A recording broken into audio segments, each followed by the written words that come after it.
What's going on, everybody? Charles Weinraub, AKA the Handsome Homebuyer, Long Island's #1 fix and flip investor, here today on the Real Estate Rant to talk to you about the rental market and specifically why, and I know I'm gonna take a lot of heat for this, why I believe Long Island is the greatest rental market out there. Now, I know what you all are saying, boo, southern states, New York's terrible, evictions take forever, everything's too expensive. Yeah, I get it, I know. And I say the same thing sometimes, but every time I up and leave New York and go somewhere else, I find myself wanting to come back. Whether that's a good thing or a bad thing or a comfort thing, I don't know. But in recent years, tons of money has been leaving New York to go down south to purchase rentals for a number of different reasons. And I get it, absolutely. There's been an explosion, especially in places like Raleigh, North Carolina, where the rents last year were up over 18%.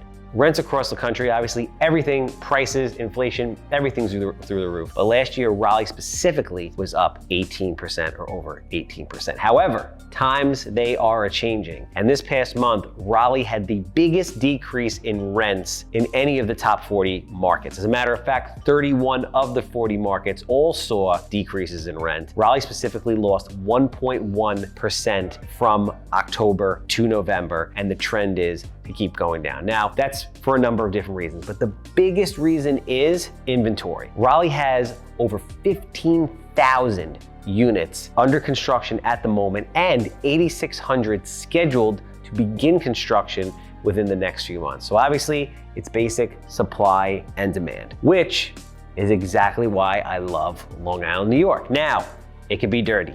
The people are rude. Taxi cabs try to mow you down for sport. I get it. But it's very, very, very difficult to develop rentals, which is a good thing and a bad thing. It's a bad thing because if you want to develop rentals and make money, you really can't do it. A, there's no land. B, there's a lot of bureaucracy. C, it's extremely expensive. But if you do have rentals, it's an amazing thing because supply and demand. And even with things changing across the entire country, meaning A, there's more construction in other places, yes. But B, due to people starting to lose jobs, due to risk of recessions, due to people living different types of lifestyles, working less, not having the same income, a lot of people are starting to live together, and there's a lot more roommate scenarios across the country that we're seeing than ever before. I don't know, maybe it's the recession, maybe it's the winter, maybe it's cuffing season, I don't know. But getting back to Long Island is amazing because we have essentially a negative absorption or a 0% absorption. So what does that mean? There is no units on the market. As soon as they hit the market, they get rented. Unlike any other place. Developers literally cannot build rental units in Long Island fast enough to sustain the demand. As a matter of fact, Suffolk County alone, the average rental last month was $3,100. The average rental this month is $3,170. So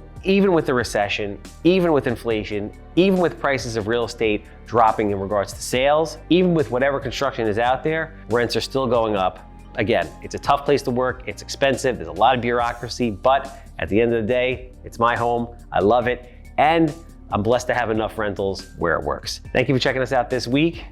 We'll see you next week on another Real Estate Rant.